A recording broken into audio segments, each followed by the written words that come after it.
Well, hi there, folks. Welcome to the program. This is, well, what I would call an emergency podcast. There are many people out there saying that we are on the verge of World War III.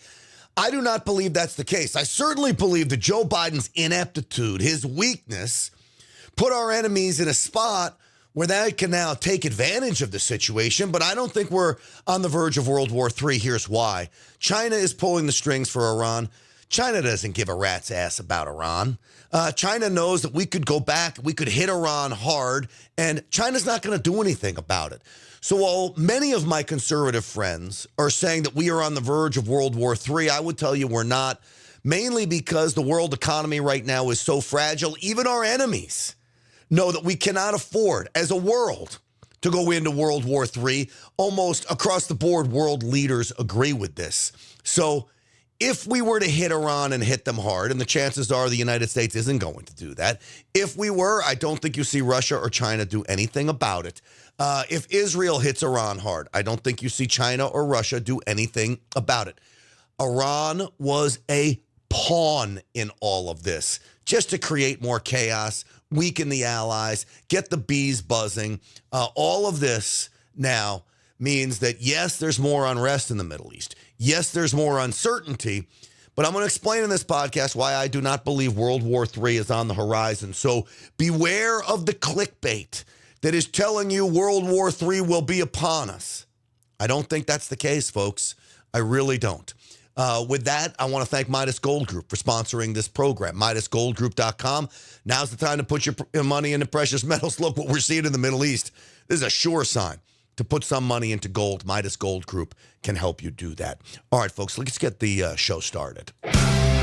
Uncensored and unapologetic. This is Stinchfield. Here's your host, Grant Stinchfield. All right, folks, thank you so very much for joining me on a Sunday. Listen, I know that we have big issues right now in the Middle East. Everyone can agree on that. And I mean, everyone can agree on that. But here's the thing. What happens out of this? Do you think China wants a physical war with the United States? China's waging a cyber war on us. China's waging an economic war on us, but China doesn't want a kinetic war with the United States. Not right now, while it's got Taiwan on its horizon, its expansion into the Red Sea on its horizon, China doing everything it can do to expand. It cannot afford a war with the United States, but it wants a weakened United States. So China says to Iran, who's funding Hezbollah and Hamas and all these groups that are attacking Israel, so go ahead, attack Israel. Let's see what Joe Biden does. Let's see what America does. We know they're not going to retaliate against us, China. And Russia, Vladimir Putin comes out and says, whose side are you on? This was his latest tweet.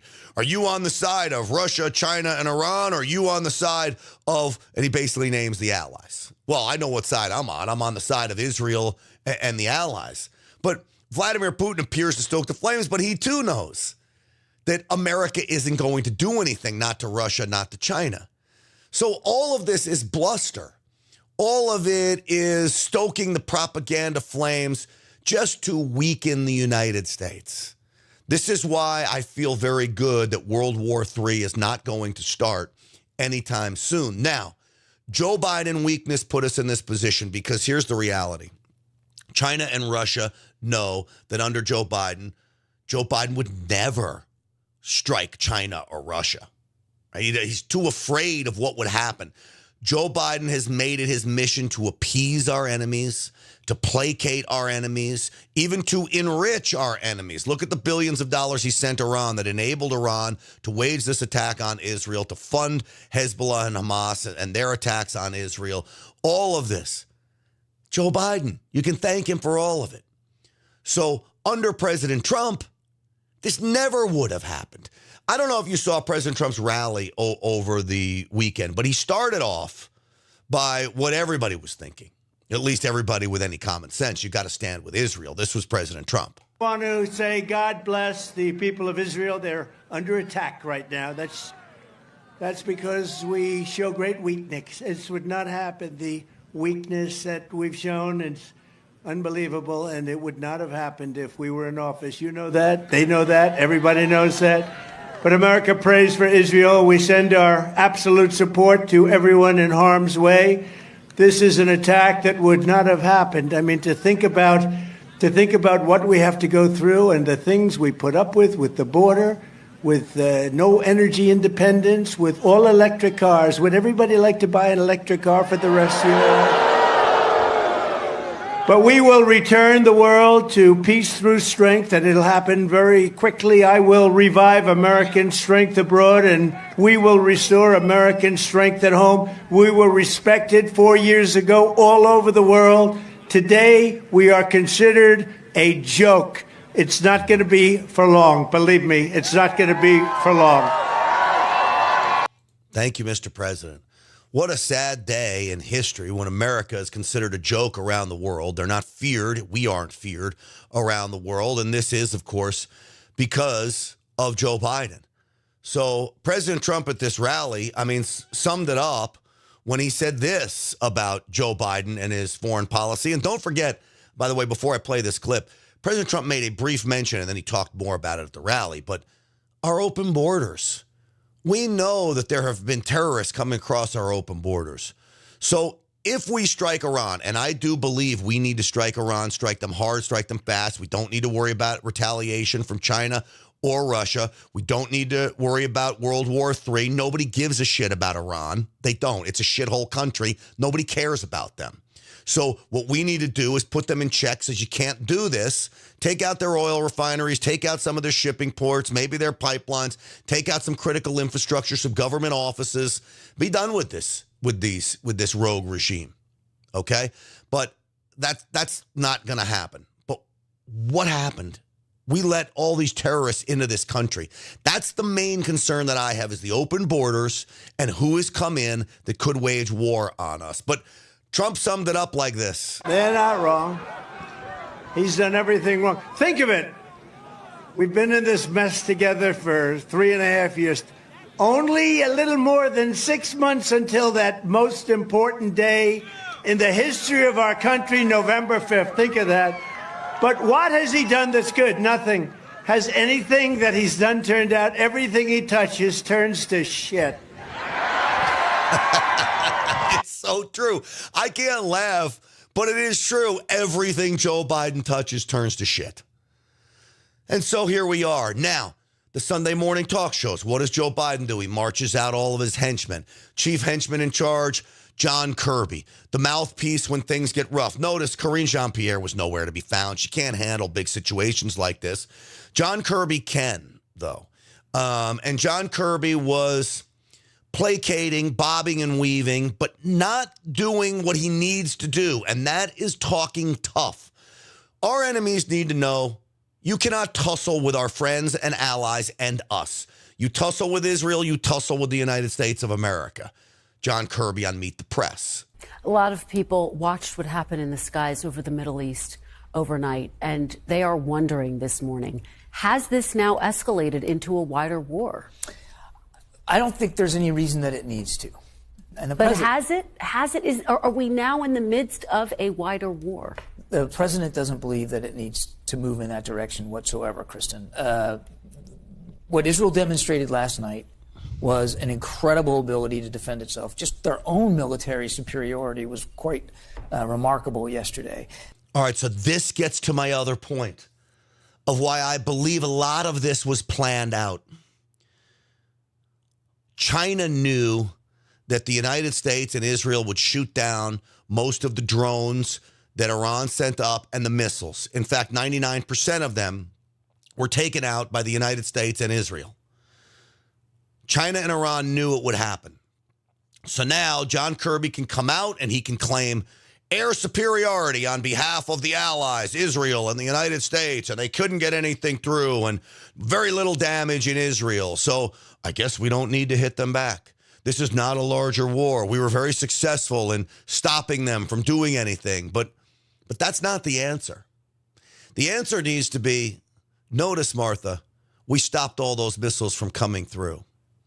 Now it's going to be our missiles going the other direction. Because you don't mess with this. I can't tell you when, how this will happen, but Iran better brace itself for the wrath and fury of the United States of America. We may do it tomorrow. We may do it next week. We may do it a month from now. We may do it an hour from now. But you don't get away with attacking our allies, that's for sure. Iran made a very, very bad mistake. That would have been my message coming from the administration. It wasn't. It was, look at us. We stopped them. Everything's fine in the Middle East. Just everybody calm down. Screw that. Very little got through, and the damage was extraordinarily light. And also, Israel demonstrated, again, as I said, that they're not standing alone, that they have friends. So the president's been clear. We don't want to see this escalate. We're not looking for a wider war with Iran. I think the coming hours and days will tell us a lot. But what? We're not looking for a wider war with Iran.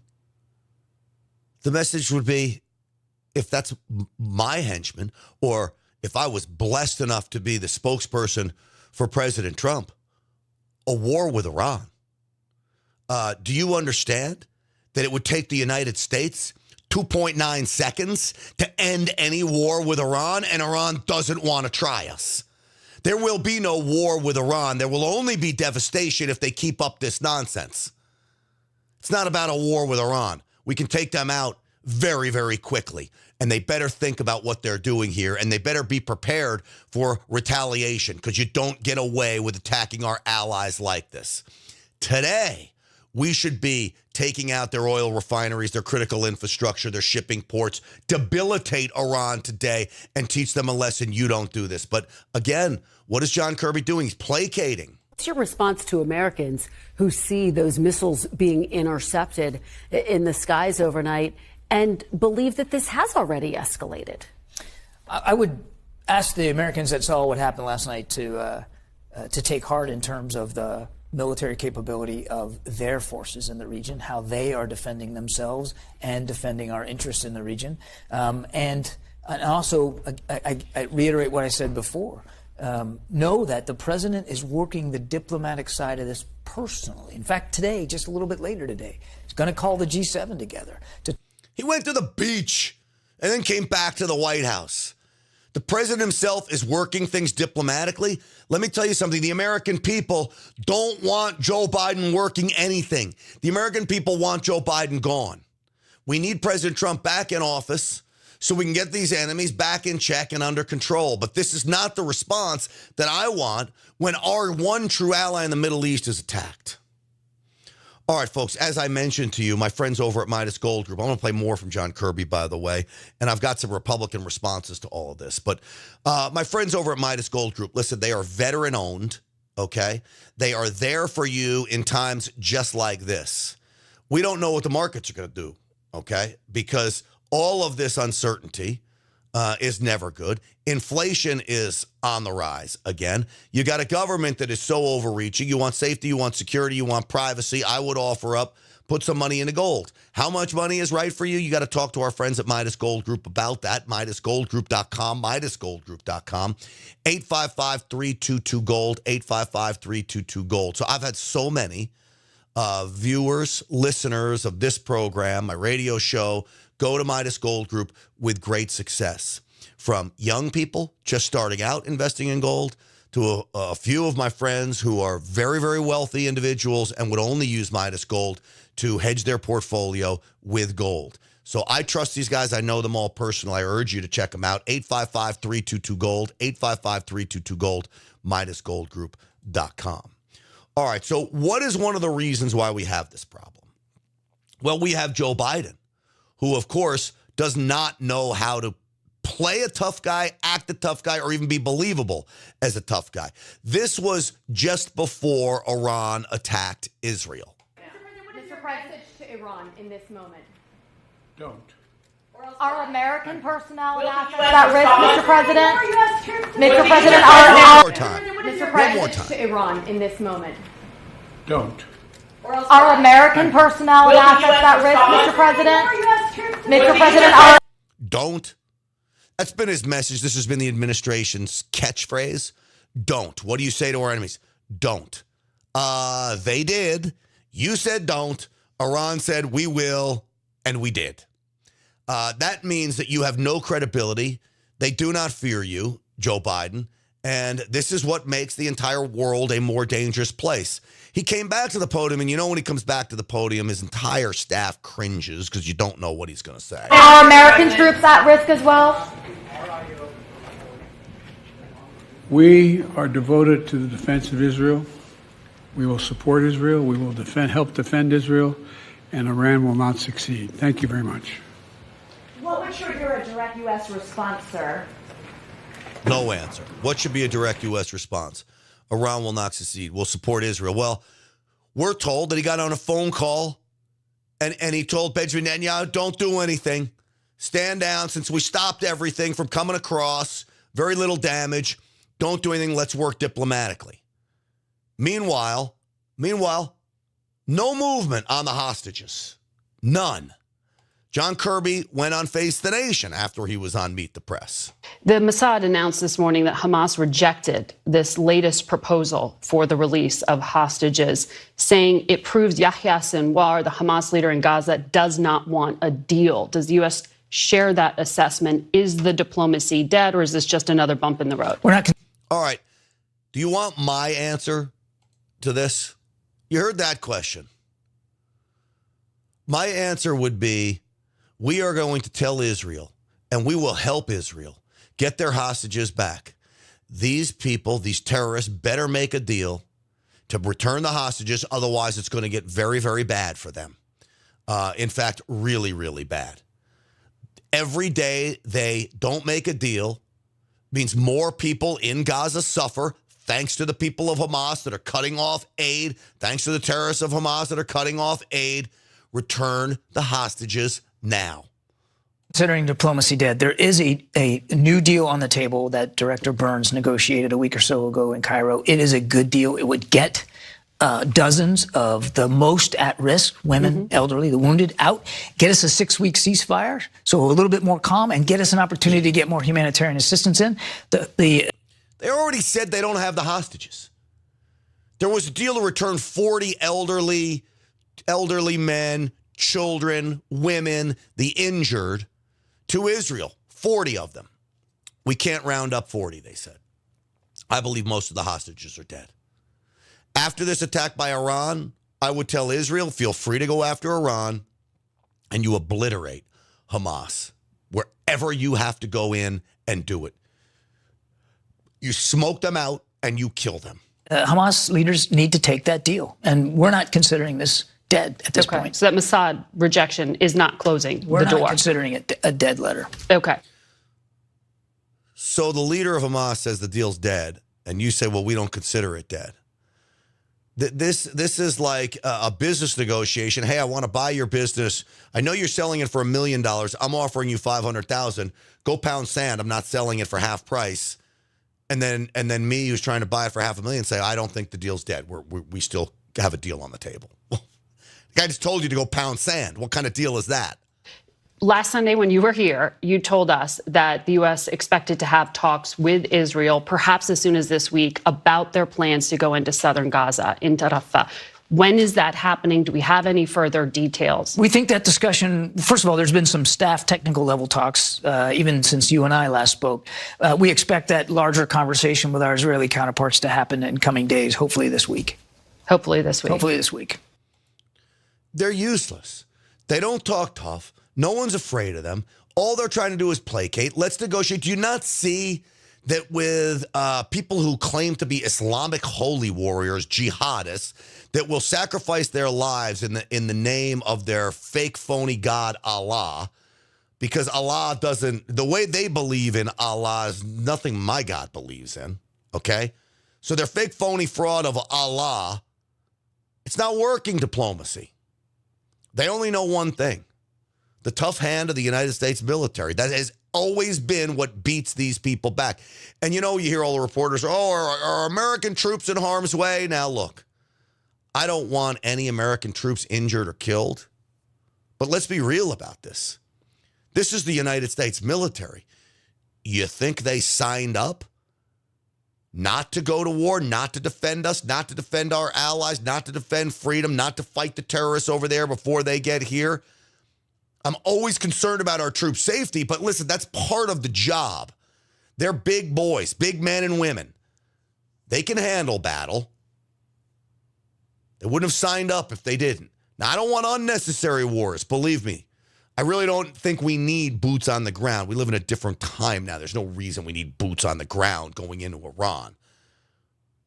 Our military, our air superiority, our missiles, our nuclear submarines, we could blast away at Iran. And as I said, 2.9 seconds, that country is just could be another parking lot, quite frankly.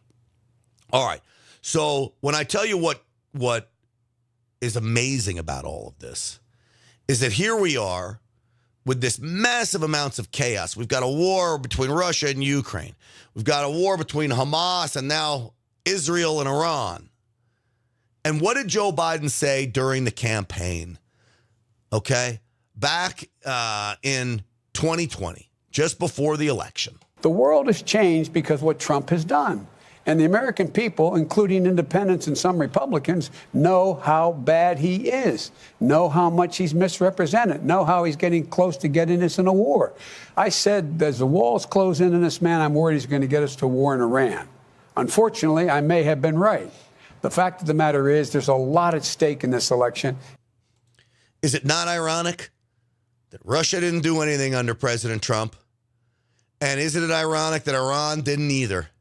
And now he claims Trump was going to get us in a war with Iran. And look, who now has the possibility of us getting in a kinetic confrontation with Iran. As I said, if the commander-in-chief were to let the United States military do their job, it's not a war with Iran. Iran doesn't stand a chance against the United States. But believe me, Iran is working for nuclear weapons. And the reason they're getting nuclear weapons is because the United States under Joe Biden has given them billions of dollars. Yes, there have been some assets frozen. Other assets have gotten through. Don't forget the plane loads of cash the Obama administration sent to them.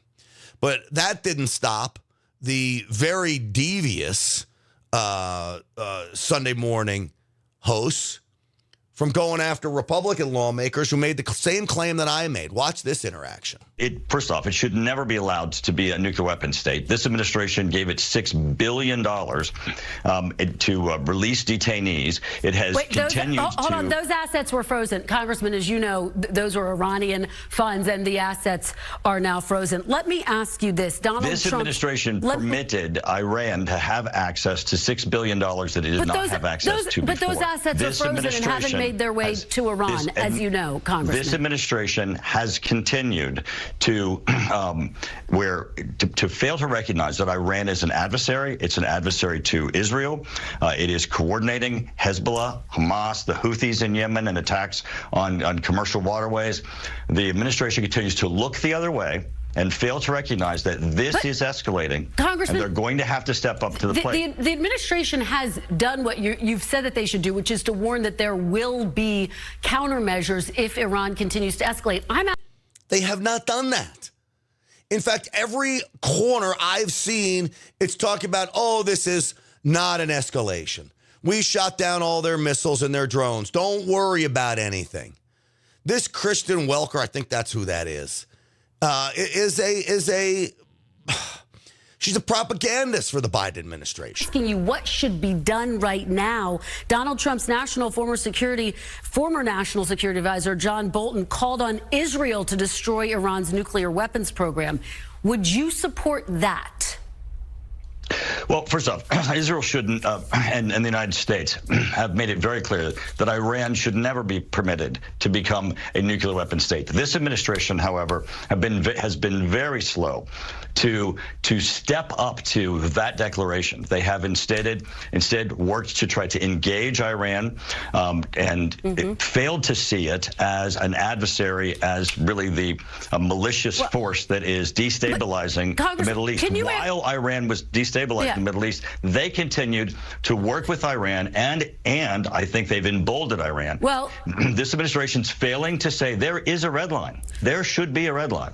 Congressman, after Donald Trump pulled out of the Iran nuclear deal, Iran is now closer to developing a nuclear weapon. But can you just answer my question? Would you support that? Would you support Israel targeting Iran's nuclear weapons program? Just on that question. The Iran nuclear deal is what puts Iran on a path to a nuclear bomb. the Biden administration got back into this nuclear deal that sped up the process. But she doesn't tell you that. She makes you think it's the complete opposite, that somehow it's President Trump's fault. The complete opposite is true. And if I was Mike Turner, I would have said to her, yes.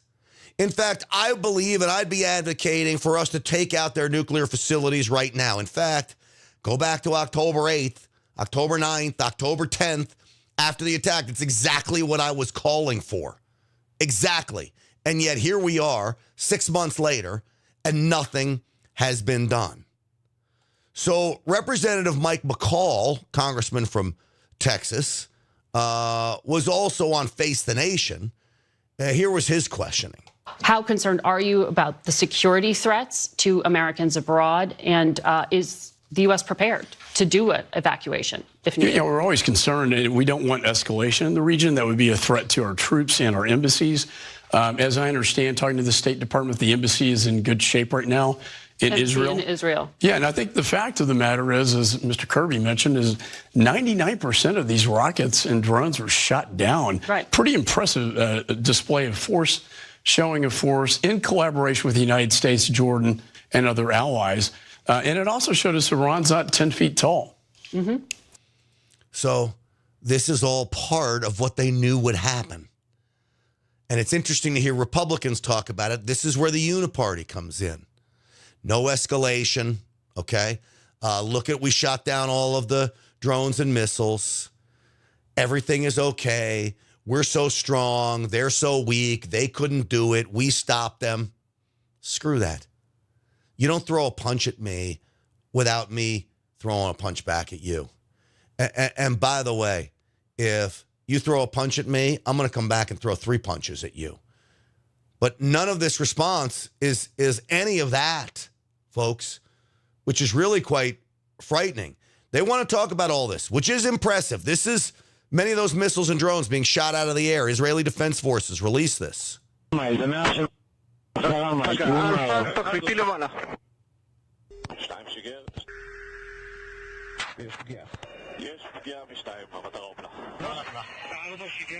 It's cool stuff. It really is. Amazing technology. Speaking of amazing technology, and I'm going to play a clip from Mark Kelly, by the way, the Democrat from Arizona, who just is awful, awful, awful. We'll play him. But I want to tell you about my friends over at Patriot Mobile. PatriotMobile.com is where I want you to go. Switching is so easy, folks. Now with these eSIM cards, all you got to do is call them up. If you want to keep your phone, they can just put that eSIM card in. You're going to be switched over in minutes. You want a new phone, they'll help you upgrade that way too. But Patriot Mobile is America's only Christian conservative wireless provider, which means they're getting fired upon by the media from all directions. This is a company that is under attack, which is why I'm so proud to be a Patriot Mobile customer. And I'm so proud that they sponsor this program, because I will never give up on them, because we need companies like this to stand firm in their beliefs. Now, I want you to consider joining Patriot Mobile as a way to say, you know what, we're pushing back against these woke cell phone companies. We're not giving you our business. And we're going to have the power of all of us together to enable Patriot Mobile to go out with these programs like putting In God We Trust signs in schools across America to do their thing. But it takes us, people like us, Stinchfield's Army, to join them. So I know I tell you this every show, but now's the time. If you haven't done it yet, just get with Patriot Mobile. PatriotMobile.com/Grant. Use the promo code GRANT for free activation. It's a great savings. 972-PATRIOT is the number. 972-PATRIOT. Give them a call today and tell them that Grant Stinchfield sent you. All right, folks. I told you I would play this clip of Mark Kelly. And this is a guy, I believe he was an astronaut. His wife is the anti-gunner. And this is him on Face the Nation. The U.S. intelligence assessment back in February that was declassified said Iran is, quote, not currently undertaking the key nuclear weapons development activities necessary to produce a testable nuclear device.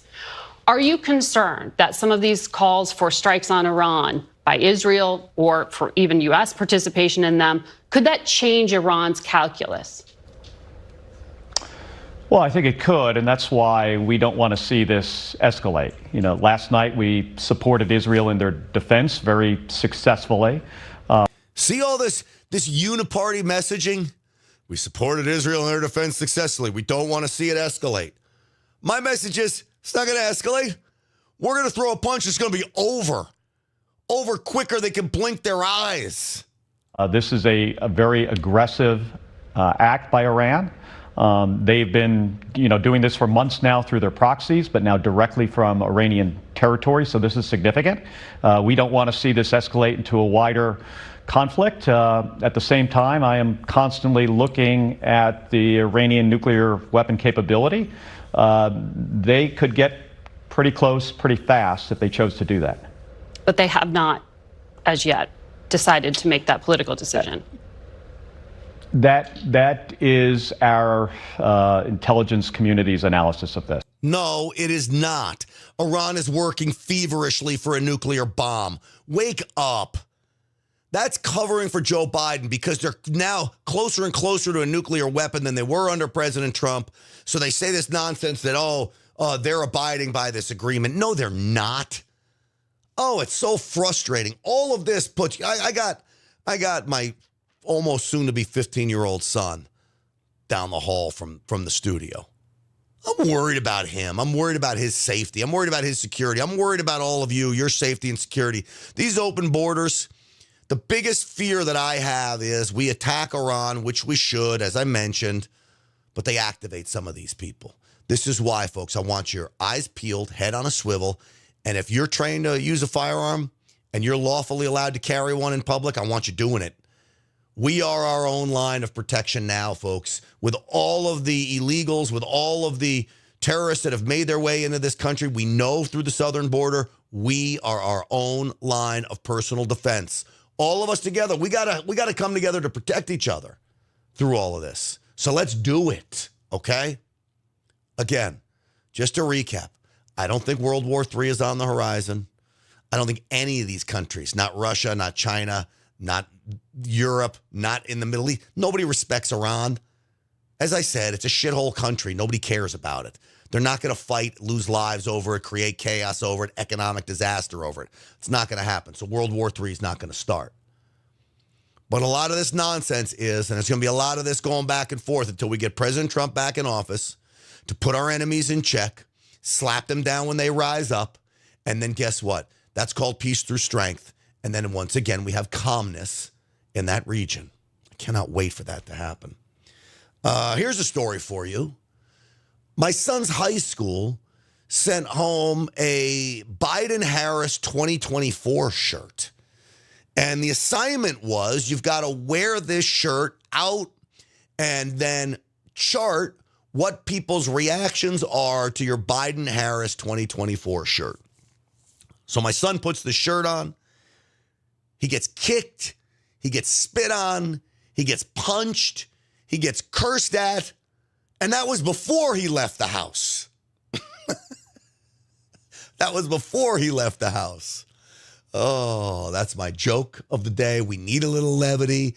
That didn't really happen. The school didn't really send home a Biden-Harris 2024 shirt, but I wouldn't really kick him, punch him, spit on him, or curse at him. I might curse at him, and I might rip the shirt off and tell him you're not allowed to wear it. But anyway, it was a funny one that a friend of mine sent me. I thought I'd tell it to you. All right, folks, that is going to do it for us today. Appreciate you watching. Stinchfield's Army rolls. Thanks to all of you. We'll have more on the Real America's Voice show, 7 p.m. Eastern time.